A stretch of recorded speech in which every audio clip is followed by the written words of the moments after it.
So, mag-abri kitang Biblia mga kapatid sa libro ni Filipos. Filipos tayo mga kapatid. Tutuloy natin yung ating serye. Pagka matatapos na natin to, I think, ngayong buwan human ini nga aton libro sa Filipos. So, at least bisan man la sa di maihang nga panahon, meron tayong libro nga na master. Amen? Meron tayong libro nga aram naton good sa Biblia. Philippians chapter 3, verse 13. Start muna tayo sa verse 12 hanggang verse 17. Filipos 3:12 hanggang 17 mga kapatid. So, pakisundan na lamang po ako sa inyong mga Bible at babasahin ko po para sa ating lahat. Amen? Philippians chapter 3 verse 12 hanggang 17. Nasiringan Biblia mga kapatid. Diri gud ako nasiring nga naangkon ko na ini. O nga hingpit na ako. Kundi nagpapadayon ako hin paniguro. Basi makabot ko an upa tungod kay ginangkon na ako ni Kristo Jesus. 13. Matuod kabugtuan ko. Diri gad ako nasiring nga nadaog ko na ini. An maupay buhaton among nga hingalimtan ko an naglabay. Ngan talinguhaon ko sugadan akon mahihimo nga makabuot ko an sarangputan nga akon inaatubang. Verse number 14. Sanglit, nadalagan ako hinwaray pagsimang ngadtuhan sarangputan.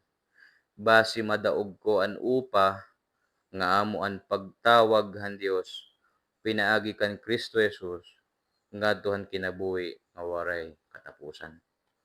15. Kita nga tanan nga hamtong na hapagtuo angay nga masugad hini an aton panhunahuna. Kundi kun may adaha iyo lain nga panhunahuna, ipapadayag inihan Dios sa iyo. Verse 16. Kundi bisan ano an mahinabo, pagtipaunhan kita, sumalahan amo gihapon nga mga turumanon nga aton ginsunod nga dayana. Verse 17. Kabugtuan ko, pagpadayon kamuhin pagsubad haakon. Iginpakita na namon ha iyo an matadong nga susbaranan. Sanglit, pagsubad kamo hadton mga nagtutuman hini nga susbaranan.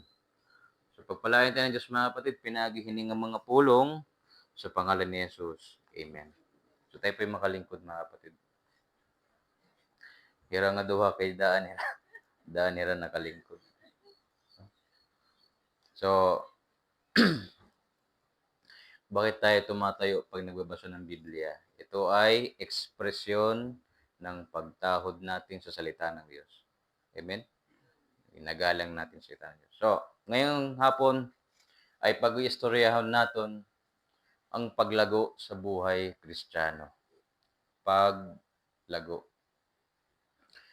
Ang sumulat ng ating binasa mga kapatid ay si Apostol na Pablo. Amen? Siya ay ginamit ng Diyos na maitatag ang simbahan sa Filipos na nakasulat sa libro ng mga buhat 16. Pag inaral natin yung background ng simbahan na ito, ang background din nakasulat sa Acts chapter 16. Excuse me.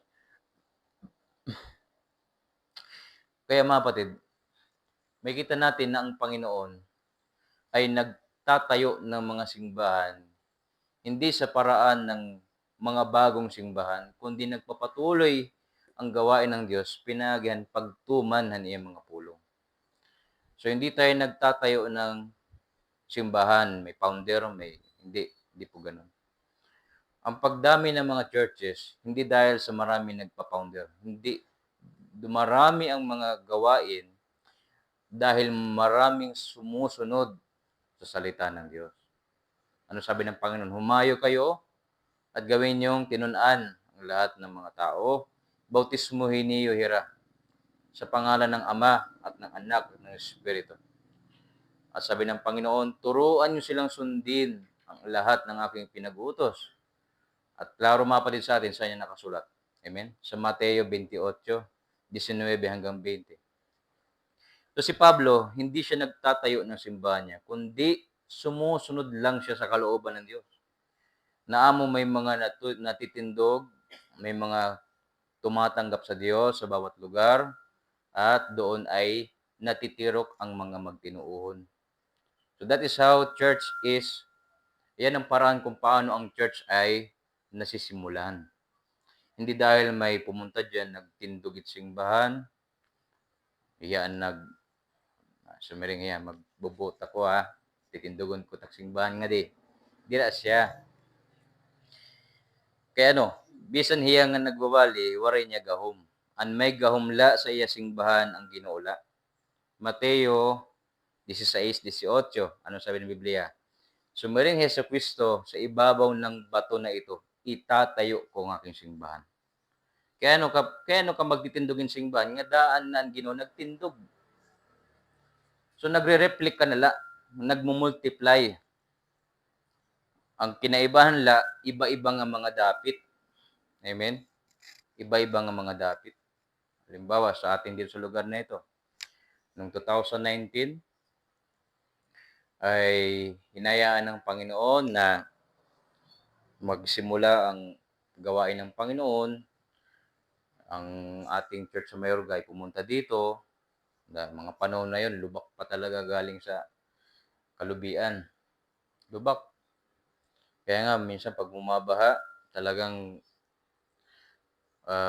mahirap daanan ng mga sasakyan.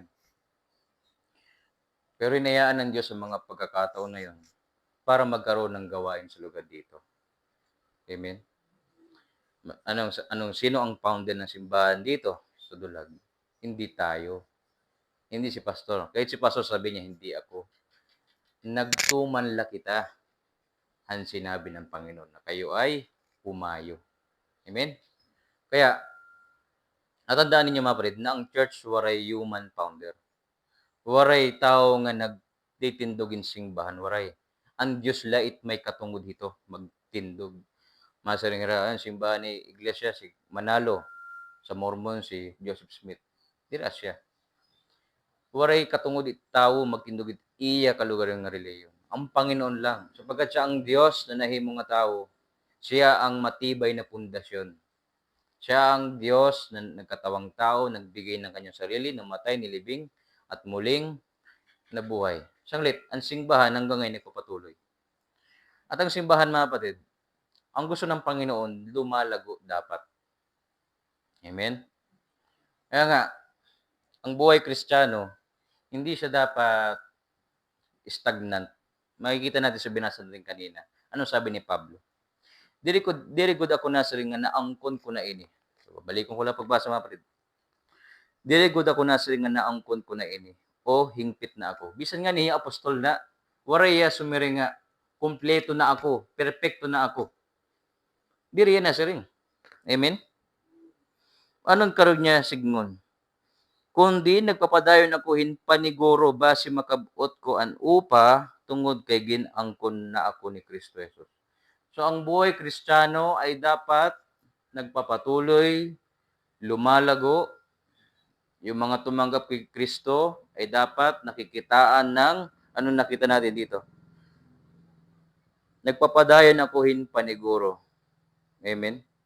Sumiring ni Pablo, base makabot ko an upa tungod kay ginangkon na ako ni Kristo Jesus. Lahat ng tumanggap kay Kristo nagkaroon ng bagong buhay.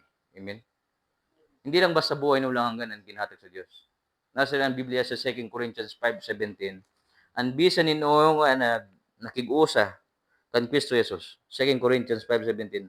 Adto nakikig-usa na kan Kristo na himo nga bag-o nga tawo. Waray na andaan, liniwanan na hinbag. So pagiging Kristohanon, mga kabugtuhan ko, karon ipaliwanag sa aton, diri iton igindudugang haim kinabuhi. Mugod itim kinabuhi na. May da mga tao nga sasagol an ira kinabuhi nga nit paging Kristohanon. Siyang lit nalilipat ira kung ano gud ira pupukusan. Kung pinabayaan tayo ng Diyos sa ating sarili, nagpapabilin tayo sa ating kasalanan. Nalala niyo mga kapatid sa Efeso 2, sumiring si Pablo, nung kayo hadto, waray pa sa Ginoo, namumuhay kayo sa inyong sariling mga ungara, patay kamo sa espiritu, an iyog susunod, an kagustuhan, han hadianon nga karatan na nagahari sa kalibutan. So, nung tayo wala pa sa Diyos, tayo ang nasusunod sa ating sarili. Amen? Kung ano't akon ayon, amot ak bubuhaton. Kung ano tak ungara, amot masusunod. Kaya nga, malaya tayo nung wala pa tayo sa Diyos eh. Kaso nga lang, yung kalayaan natin, ginagamit natin sa pagpili ng kasalanan. Wala tayong kagaya ng isip na ang Panginoon ang aking susundin. Bakit? Ang ating puso, ang ating isip, ang ating buong pagkatao ay makasasala. Sabi ng Biblia, ang lahat ay nagkasala. Sa puso, sa isip, sa gawa, sa salita. Yan ang tao na wala sa Diyos. Sarili niyang nasusunod. Ayaw niya nung may nagsasabi sa kanya ng kung anong tama. Ayaw niya nang nagsasabi sa kanya ang Diyos na atong gawin mo. Ayaw ng taong makasalanan niya. Kaya hiyaan nagahadian niya kalugaringon. Amen? Kaya, pumasok yung aral ng kapanganakang muli. O sa English ay born again. Kaya ang tao kailangan born again. Kaya kailangan matawo na liwat hiya. Mabag-uhan hiya ang hatanan. Kinanglan niya maianak utro. Kaya para mawaraan iya kadaan nga pagkatao. At paano mangyayari mga kapatid ang kapanganakan ulit kung ang tao ay makikig-usa kan Kristo Jesus? Pinagi hapagtuo. Kaya ang lahat ng naging Kristiyano, tunay na naging Kristiyano mga kapatid, makikita ang himala ng bagong buhay. Amen? Bagong buhay. Yan ang pinaka-ebidensya ng nasa Panginoon. Babaguhin ng Panginoon ang iyong pagsasalita, babaguhin ng Panginoon ang iyong pag-iisip, magiging kagaya ka ni Jesus. Lahat ng salita ng Panginoon, magiging buhay mo na rin. Sabi ng Colossus 3. Babasawan ko po. Colossus 3:1. Ginbanhaw na kamuupod kan Kristo, siyang litpangitaan niyo ang mga butang nga aadto halangit. Diin nalingkod ni Kristo han iya trono, hatuohan Dios. Amen? Nung araw na ikaw naligtas, waray diri ka napahawid nga magbiniling ha Ginoo. Nahanap mo salita ng Dios. Amen? Namiling kang paagi nga makagsunod ka sa Panginoon. Kaya ginbanhaw ka na upod ken Kristo. Siring din Colossus 3:1. Verse 2. Ikadto an iyo hunahuna han mga butang didto halangit, diri han mga butang dinhi hatuna. Nakita niyo mga kapatid, bagong isip. Na dati ang isip natin nasa mundo, ngayon ang isip na natin nasa langit na. Kaya verse 3. Kay namatay na kamo. Nganan iyo kinabuhi. Hay naman, natatago upod kan Kristo dida ha Dios. Verse 4. An iyo matuod nga kinabuhi amo hi Kristo. Amen. Kaya diri good kita mahipausa kay may tanan nga naging Kristohanon nababagong buhay kaya itira kinabuhi kan Kristo naman. I Kristo na nabubuhay haera nang inabuhi na hirakan Kristo. Nabubuhay na sila hindi sa kanilang sarili, kundi dahil na kay Jesucristo. Sabi dito, an matuod niyo nga kinabuhi amo hi Kristo. Ngan kun magpahayag na hiya, magpapahayag man liwat kamo upod da iya, ngan maangbit kamo han iya himaya. Kita na ito mga kabugtuan, gaano kahimaya ang pagiging Kristiyano. Anong karesingon ng pagsunod kay Kristo? Kay, kung ating yang maintindihan, makaklaro natin kaya nung nagtikang tayo sa pagiging Kristiyano, nagtikadamot pagsubok. Amen? Kaya naman nga, nung nagtikang ako sa Ginoo, damot akong experiencean lugod. Nahanwaray pa ako sa Ginoo, waray lugod. Kung may daman, tumal. Mga kapatid, lahat na nangyayari sa ating buhay, hinahayaan ng Diyos yun. Upang ang ating pagkita-kita magpermanente ha Ginoo. Nabisan kita makasiring kung lus ay ban aton pagsarig o diri. Sa unang Pedro nakasulat yun.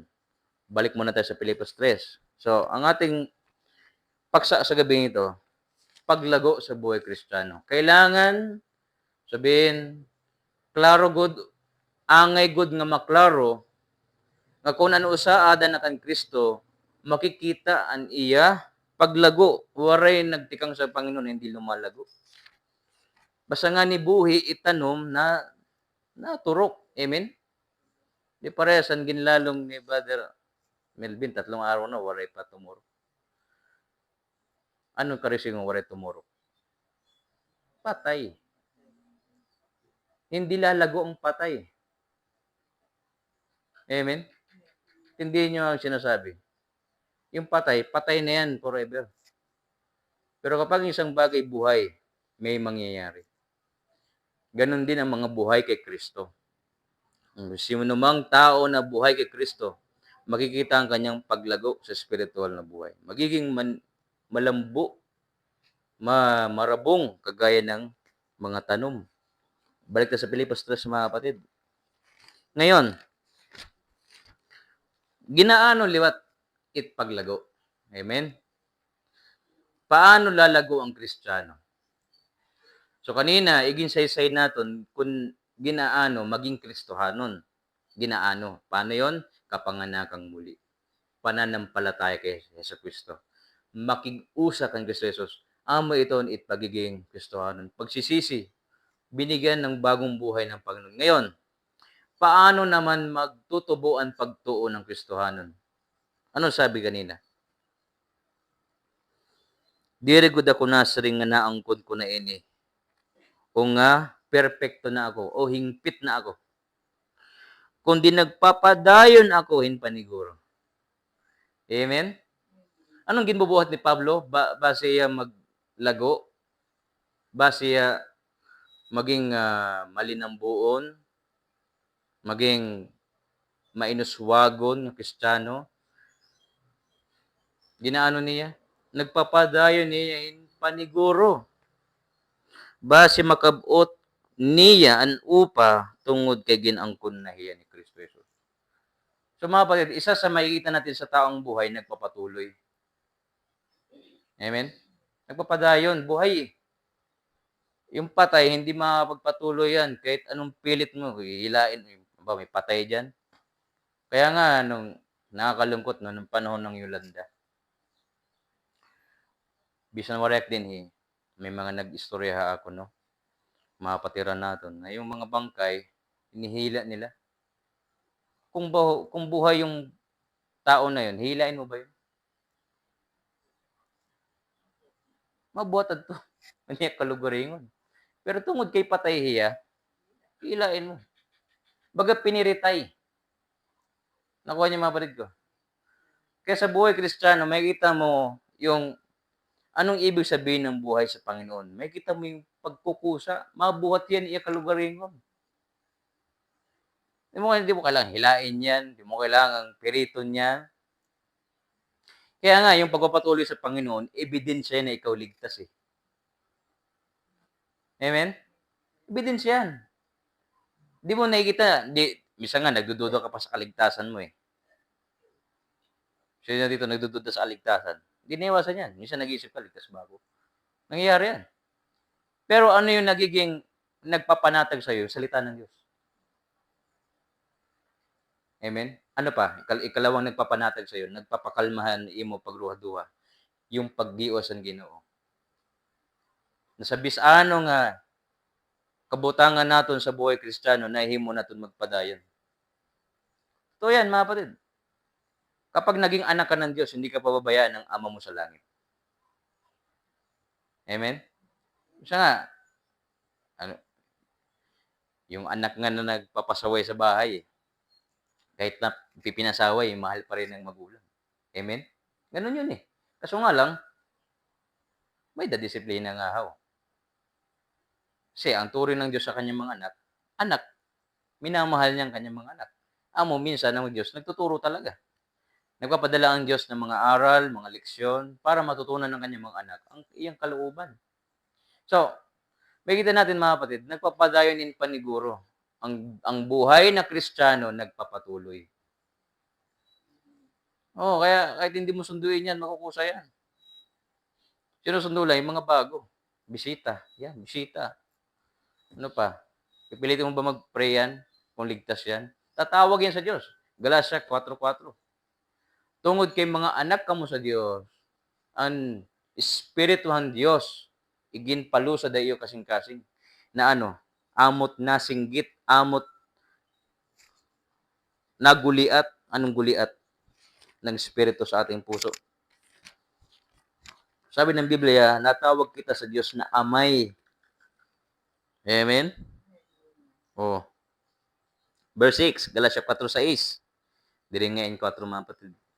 Kapag pakita nga mga anak kamo niya, ginpakanhihan Dios sa aton mga kasing-kasing an espiritu niya anak, an espiritu nga natawag amay, akon amay.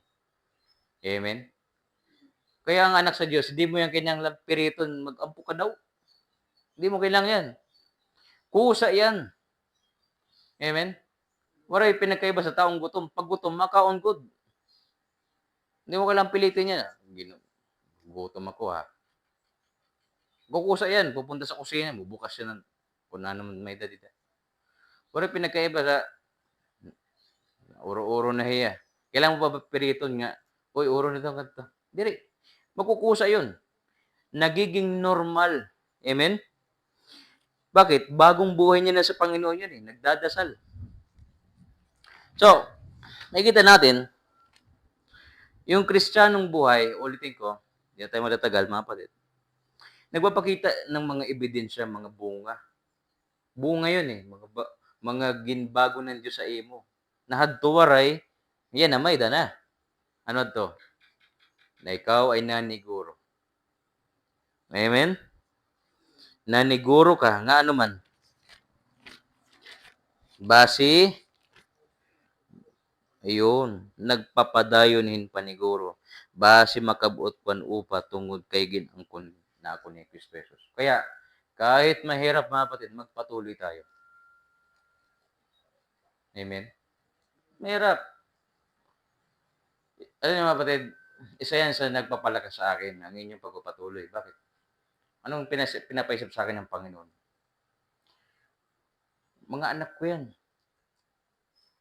Sugad ikaw, anak ko, giyap ikaw. Magpadayon ka mo. Amen? Isa, huwag ka titingin sa mundo. May madidiscourage ka. Huwag ka tumingin sa cellphone. Ito, wag.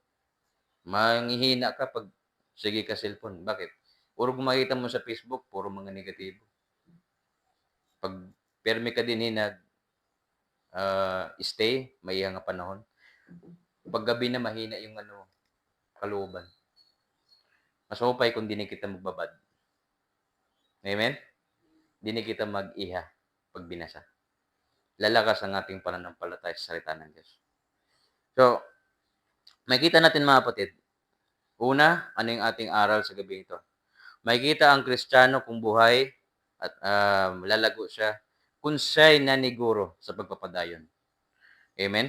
Ikaduha, verse 13. Paano lalago ang Kristiyano? Matuod kabugtuan ko, dirigad ako na siringan na daog ko na ini. An maupay buhaton, amo nga hingalimtan ko ang naglabay. Amen? So, amo nga ginbubuhat sa paglago. It mga nangyari na, hingalimti na. Amen? An maupay buhaton, amo nga hingalimtan ko ang naglabay, ngan talinguhaon ko sugadan akon may himo. Nga makabuot ko an sanangputan nga akon inaatubang. Mga kapatid, sa buhay Kristiyano ay hindi perpekto. Walang taong perpekto. Walang taong matuwid. Wala ni isa. Pero meron tayong perpektong salita ng Diyos. Kaya nga, sabi ng Biblia, hindi matuwid na hindi mo kalugaringon, di kumpara mo sa ibang nga tao. Pwede ko ba ikumpara yung sarili ko kay Rosalina? Hindi pwede. Pwede ba ako sumiring? Ako nga nagpadayon, ikaw dere. Pwede? Hindi. Ngaran pala na ton, mag-iba na. Amen? Di tama yon. Or pwede niya ba sabihin, ako nga ni Pastor, haray takbalay, na kanya ako, ikaw lugod waray. Pwede niya ba sabihin yun? Hindi. Kaya ano? Mag-iba kami. Kung may danamon angay, kumparahan na namon kalugaringon ang Biblia. Parehas na ba ko hini? Ang salita ng Diyos? O hindi pa? So, mga kapatid ko, ang nangyayari sa ating buhay Kristiyano, binibigyan tayo ng Diyos ng aral, araw-araw. Kapag tayo ay namumuhay sa Panginoon, tumitingin tayo sa future. Mga darating na panahon, halimbawa 10 years from now, 10 taon simula ngayon. Ano kaya mangyayari pag bumalik ng Panginoon? Sasabihin niya ba ako ng maupay na mo ginbuhat? O sasabihin niya ako ng waray mo ka upayan ni mo trabaho? Titingin ka palagi sa anong darating na mga panahon. Titingin ka pirmi sa anong mga tiarabot ng mga butang. Gano? Yan ang imo target. Sino? Si Yesu Kristo. Kaya nga sabi ng Biblia, bisan anong iyo pagbuhaton. Amen? Buhatan niyo kinasing-kasing. Colossus 3:16. Mali. I'm sorry. 20. Colossus 3:20. Kaya nga nasilingan Panginoon eh. Bisan na anong ipagbuhaton. Kaya no, dito kita nakatutok. Dito kita nakapokus. Diri sa aton igkasi. Amen? Dito tayo nakapokus sa kamalian ng iba, sa kagalingan ng iba, kung sino't mas maupay, sino't diri. Hindi. Tumitingin tayo sa Panginoon, sa salita ng Diyos. Colossus 3:23. Ano sabi ng Biblia? Bisan ano ang iyo pagbuhaton. Buhatan niyo, habugos niyo ang kasing-kasing. Sugadhin nagbubuhat kamo parahan Ginoo. Amen? Oh, gawin mo lang para sa Panginoon. O rin, sa labutan kung ano ginagawa ng iba. Tignan mo kung yung ginagawa mo, sang-ayon mo sa Diyos yan, iyaton kaburuton, kung yan ba ang nakakalipay sa Diyos, gawin mo. Waray sa labutan, kung nan iba bubuhatan na mo gibubuhat, o dere, gawin mo. Yan ang sabi ng Panginoon. Bisan ano ni pagbuhatan, buhatan niyo habugo sa kasing-kasing sugadin nagbubuhat kamo parahan Ginoo. Ngan diri para lahin mga tao. Kaya ano, 24, panumdum nga babaloson kamuhan Ginoo. Kakaroton niyo ang gintipigan niya nga balos para niya mga tao. Kay Kristo amo an matuod nga agaron nga ginaalagad niyo. Amen? 25, an nagbubuhatin sayo, bisan hinuhiya. Pagsisirutan liwat tungod kay nagbubuhat niya nga mga sayop. Kay naghuhukumhan nga tanan ng Dios sugadhan kaangayan. So, sa buhay Kristiyano, nakatutok tayo bukas, sa darating na araw, pagbabalik ng Panginoon, kalimtin na nakaraan. Kaya kung mapahigot kahit mga nakaraan, di ka makakalarga. Di ka makalarga. Buliwi ang mga naglabay na. Daan na yun eh. Amen? Nangyari na nung una eh. Tapos na yun. Ilibing mo na yun. Kumbaga peklat na, wag mo nang kutkutin pa ulit. Nagiging sugat ulit. Kapag natuyo na yung sugat, wag mo nang kalot-kaluton. Kasi pag kinalot mo peklat na, nagiging mas malaking sugat. Ano pinakaiba sa buhay Kristiyano? Mga nangyari na nung nakaraan na ating mga karanasan sa buhay Kristiyano. Gawin na nating aral yun sa ating pagpapatuloy. Amen? Kay kung diri kita nahabaruhan mga naglabayan hindi, mautro ito. Oo, mga kapatid. Hanggat diri na't namamaster ano sa nga butang, hayaan ng Diyos na may nangyayari ulit. At yan isa sa mga nakita ko sa lumang tipan. Na yung bansang Israel, lagi silang nahuhuli, lagi silang nahuhulog sa pagkakasala ng pagsamba sa mga Diyos-Diyos, paglayo sa kalooban nila sa batas ng Diyos. Pero mayroon na uripon. Kaya no, hirap permi na uripon. Mga anak ng Diyos yun. Mga pinili ng Diyos yun, Israelita. Pero kaya ano nauri po nila? Kay diri hira natututo. Diri hira na habaro. Ngaran ang Diyos, adan na hira ang balaod ni Moises, adan na hira ang grasya ng Diyos. Wala lagyat nira, kuwaihin maupay nga aral na base hira magtubo, base hira mag-matured, diri hira naniguro paghibaro. Di nila pinapag-aralan ano bang kalooban ng Diyos para sa amin. So, mga nangyari, nagiging aral yun sa buhay Kristiyano. Amen? Kaya, ano sabi ni Pablo? Kalimtinad to, focus na tayo sa darating na panahon. Amen? Kaya yung Kristiyano na hindi siya nakaka-overcome haniyan nakaraan, nahihirapan siya magpatuloy. Hinahabol siya ng ano niya, mga alaala. Kaya pag may mga kapatid tayo nagkakwento ng mga ganito, ganyan, nangyari na ba yan? Opo. Ipag-pray mo yung mga dapat mong gawin sa dating na panahon. Focus ka. Gawain. Amen? Marami tayong ililigtas. Daming tao sa paligid. Dami tayong ministry. Dami. Kumbaga, hayaan natin yung atensyon natin, di rin mahangatuhan naglabay ng panahon. Makani kita sa aton gawain ng Panginoon. Padayon. Kung nagmumotor, lingi-lingi. Ano mangyayari? Mababangga. Kagaya kanina. Nandun ako sa Union. Yung tatawid siya ng kalsada, galing sa Wilson or Mokay. Hindi tumingin. Ako, isip ko, nakita niya ako, apit lang kami. Sabi ko, di ka lumilingon. Di ka tumitingin. Mga kapatid, ganun din sa buhay Kristiyano. Di ka makagpadayon kung sige kalingi. Amen? Di ka nakatutok. Bisan nga niya pag-arado. Karabaw nga, sige lingi. Anong nangyayari sa linya ng pag-arado? Di ba, hiwi? Nahihiwi eh. Ba't nahiwi? Kasi gilingi. Ganon din yung nagiling ko sa Diyos na hindi nagpo-focus. Waray natatapos na maayos. Amen? Oo. Kaya mga kapatid ko, sa paglago sa Panginoon, kailangan yung matinding pananampalataya. Kailangan madasigon. Focus la. Ay palipat.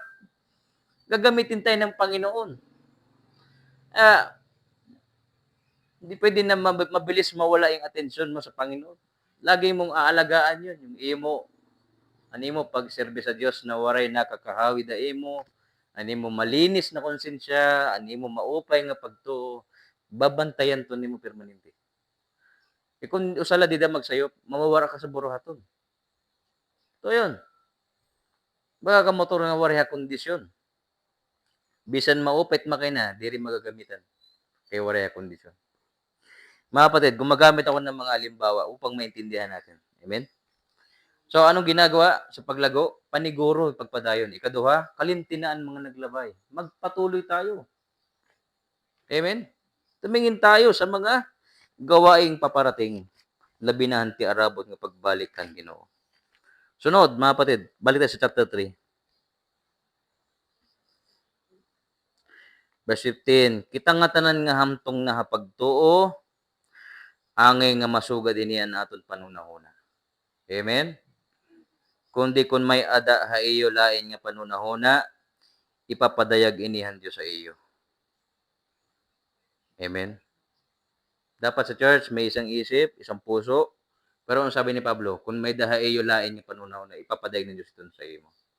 Tulungan ka ng Panginoon na maintindihan ng mga bagay na ito. Verse 16, kundi bisan anoan may nabo, pagtipaunan kita sumalan, amo gihapon nga mga turumanon, nga aton gisunod nga dayana. Verse 17, itong last natin na puntos sa gabi ito. Kabugtuan ko, pagpadayon kamo pagsubad hapon. Amen? Sino nasa ring akon dida sa atong ginbasa? Di ba hi Pablo? Sinabihan niya yung mga kapatid sa Pilipos, sinabihan niya, gayahin niyo ako. Amen? Ano ka resignon? Magpapriso gyud pira? Kay Pablo nakapriso man hini nga panahon, hindi. Gayahin niyo yung pagsunod ko sa Dios. Amen? Igin pakita na namon na iyo an matado nga susubaranan sanglit pagsubad kamo adton mga nagtutuman ini nga susubaranan. So sa pag-alagad sa Dios, kagaya na nabanggit ko nung linggo, hindi mahirap mag-alagad sa Diyos sa tinuod la. Kaya no, may mga nauna na. Gagayahin mo na lang. Tutundugon na lang nimo, anira pagsakripisyo, anira pag-aalagad, anira mga ministeryo, tutundugon na lang nimo. Nga natutuwa ko kapag bubisita ako sa bahay ng mga kapatiran, tapos meron silang ginagawa. Tapos yung bata, ginagaya nila yung ginagawa ng nanay nila, tatay nila. Diba, pumunta ako kay Tatay Bay, Bada Nazario. Si Bada Nazario, magre-repair siya ng appliance. Tapos si Gideon, biglang dadampot din ng mga, nagkakulog nga nit mga screw. Sabi, kung anong nakikita niya kay Iya Lolo, nagaya niya.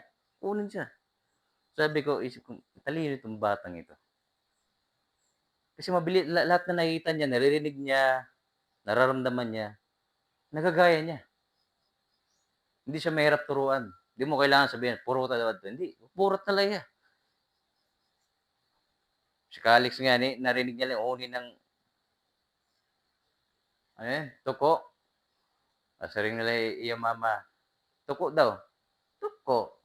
Anong kunin ng ng ayam? Aw ba, sister? O, di ba? Amen? Nakuha niya mapalit na ako kalisignon. Hindi mahirap ang buhay sa Panginoon. Kaya meron ng mga nauna, nagpa-pattern. Kaya may danat mga sugdini. Meron tayong mga gawain sa church para maging pattern. Amen? Para hindi ka malipat, anong gagawin ko sa paglilingkod sa Diyos? Yung mga gustong sumunod sa Panginoon, hindi sila maguguluhan, anong gagawin nila? Meron na.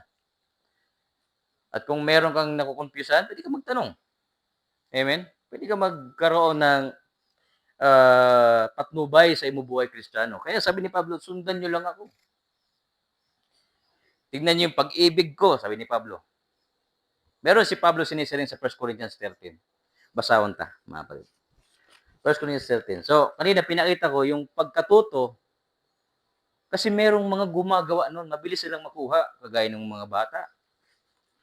So, amo gihapon sa buhay Kristiyano. Ano sabi ng 1 Corinthians 13? Excuse me po. Verse 11. 1 Corinthians 13 verse 11. Hanbata pa ako. No? Ano sabi ni Pablo mga kapatid? 1 Corinthians 13 verse 11. Hanbata pa ako, binata-bataan akong pagyakan. Diba? Pagbati, ngan pagunahuna. Yan ang nga dako na ako, uray ko na kinahanglanhan binata-bata nga mga panggawi. Amen? So yan ang buhay Kristiyano. Merong development, merong inahayaan ng Diyos ang paglago. So ni Pablo, nung ako'y bata, isip bata ko nguyit, hindi rin pa na iba, pag nagayakan, baga nguyit, baga pag ginakan diri as siya. Yung S na imong ati. Di ba? Pero, kapag lumaki na yung bata, nagkakaroon na siya isip na, amo ngayon ito, kakaroon na siya ng klaro nga pag-intindi sa mga bagay. At yan din ang dasal ni Pablo. Naalala niyo mga kapatid sa siyahan ng Pilipos. Anong sabi ni Pablo? Balik tayo sa Pilipos 1. So, tundugla ang mga nauna sa pananampalataya. Tundugla. Gayahin mo lang. Kung di mo naintindihan, magtanong ikaw, mangi ka ng payo. Kay ang Biblia magbibigay sa atin ng liwanag. Ang Panginoon tuturuan tayo sa kanyang salita. Ano sabi ng Pilipos 1?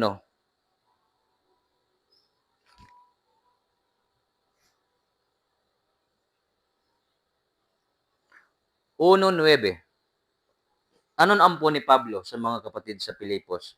Amo inyan akon pag-ampo para ha iyo nga magpadayonhin pagtubo an iyo gugma. Amen? Lumago ang pag-ibig. Kailangan ang gugma nagtitikaduro. Ano pa? Upod in matuod nga hibaro ngan hingpit nga paghukom. Verse 10, basi makagpili kamuhan labi ka maupay. Amen? Yung bata nga, hindi niya alam ano susuotin niya. Yung baby, kailangan mo suotan niya, kailangan mangnuan. Hindi siya maalam kung anong gagawin niya pag kinagat siya ng lamok. Diba? Yung baby, pag kinagat ng lamok, iiyak. Lamok eh. Hindi niya alam eh.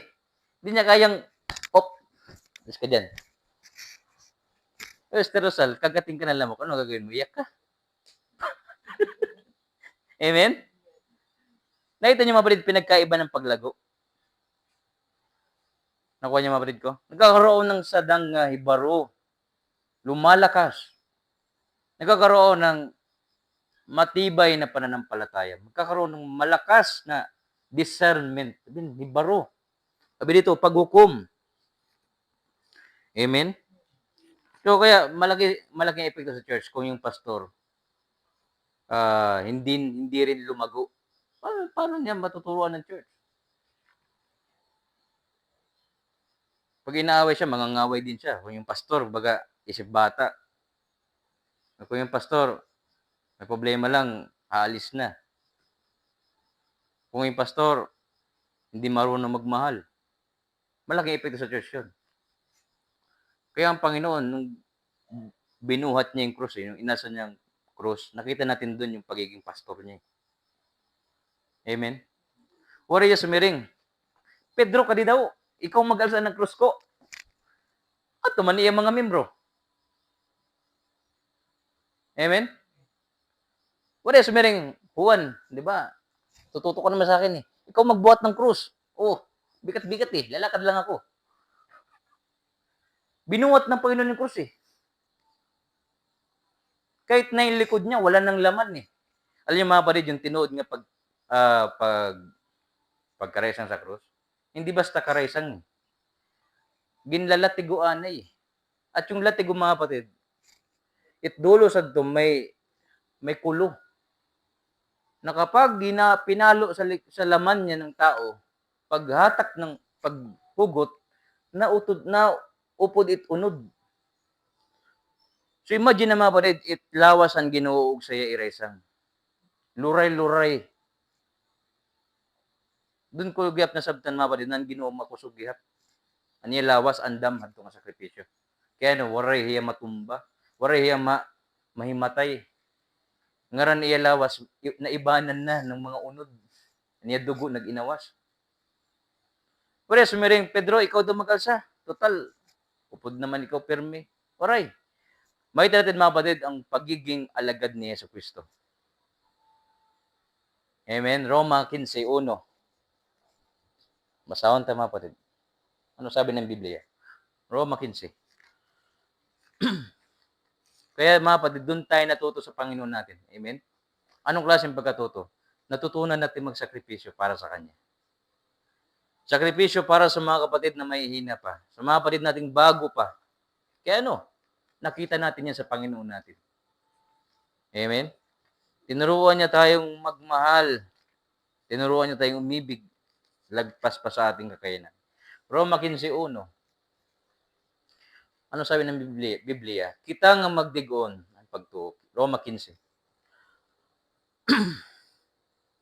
Excuse me po. Roma 15:1. Siling din mga kapatid. Kita nga magdigon ang pagtuo. Kinahanglan bumulig adton magluya.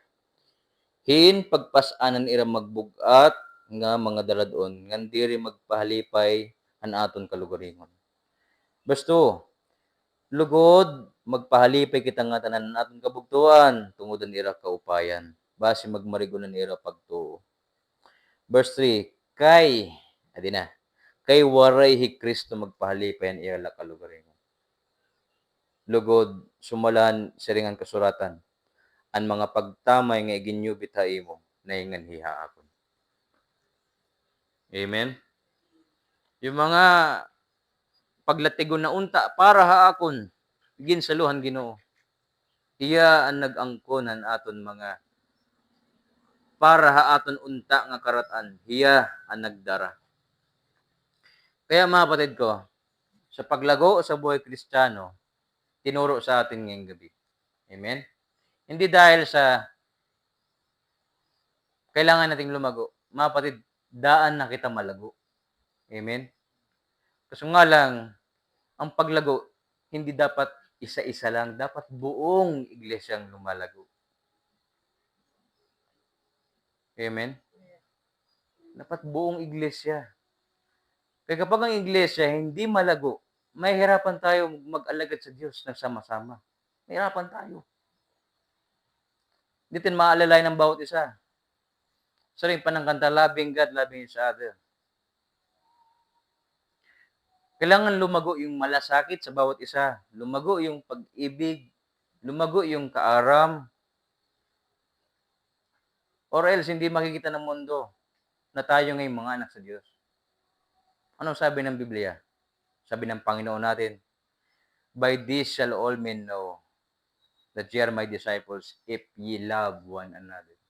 Malalaman ng mga tao sa mundo na kayo'y mga alagad ko kung nagmamahalan kayo. Amen? Yan ang ibig sabihin ng paglago sa buhay Kristiyano. So sa Pilipos, itinuro ito ni Pablo. At ngayong gabi, itinuro sa atin ng Panginoon. Tumingin tayo sa darating na panahon, paniguro na tayo magpadayon, hingalintinaan mga naglabay, focus tayo sa mga darating na gawain, pagbabalik ng Panginoon. Ikatlo, sundan lang natin ang mga susubaranan. Amen? Totoo yun eh. Kasi ang Panginoon mabuti sa atin. Mabuti siya. So nga lang, hindi ko minsan nakikita eh. Yung ating mata, limitado. Mapalit, kunit aton mata halangit nun, makikita nat Ginoo. Problema, kahit aton mata, kanan tunan na klase. Ito nakikita yung kamay ng Diyos eh. Pero nakita natin mga kapatid ang salita niya. Amen? Kaya huwag tayong lalayo sa Biblia. Huwag tayong lalayo sa kasulatan. Huwag tayong lalayo sa salita ng Panginoon. Nandito ang kanyang kalooban. Kaya mga kapatid, umasa tayo na pagpapalain tayo ng Diyos. Kasi ang ating lanat, ikakadigon ng simbahan. Marami tayong mga kapatid nanghihina, totoo lang. Bilang inyong alagad sa simbahan ito, naobserbaran ko, marami tayong dapat ipagdasal. May mga kapatid tayong hindi nakikita, anira pag mamahal sa Diyos, maliit. Excuse me. Mababaw, anira pagkilala sa Panginoon. At ang aking prayer, Lord, bless us. Pagpalain mo kami. Kahit aman karoyag may nabunta, Panginoon, bumalik ka, natapos namin ang trabaho. Amen? We are prepared. Lord, magligtas ka pa ng kaluluwa. Tumawag ka pa ng mga alagad mo. Yan natin prayer. Sa mga ministry natin, mga kapatid, patuloy lang tayo. Sa mga kabataan, di natin mamalayan, 10 years from now, meron na diyang mga mangunguna sa ministry. Meron ng mga nade-develop na mga alagad. Pasalamat ako sa Diyos na nagpapatuloy tayo, mga kapatid. Amen. Sa ating mga nanay sa church, sa ating mga tatay sa church, magpadayon kita. Bisan haluyuhan natin mga pagsubok, ay ayaw padara. Ang Panginoon may iginandam nga maupay para aton. Amen. May ginandam ang Diyos. Ang Diyos hindi lumilimot sa mga pagmamahal sa kanya ng mga anak niya. Kaya, ako yung maasa mga kapatid na ini nga mensahe nagpalakas sa atin. Amen. Unta, naghatag sa atin ini na naghatag aton kadigon ngan hibaro paglago sa karunungan. So, magdasal tayo mga kapatid. Let us pray.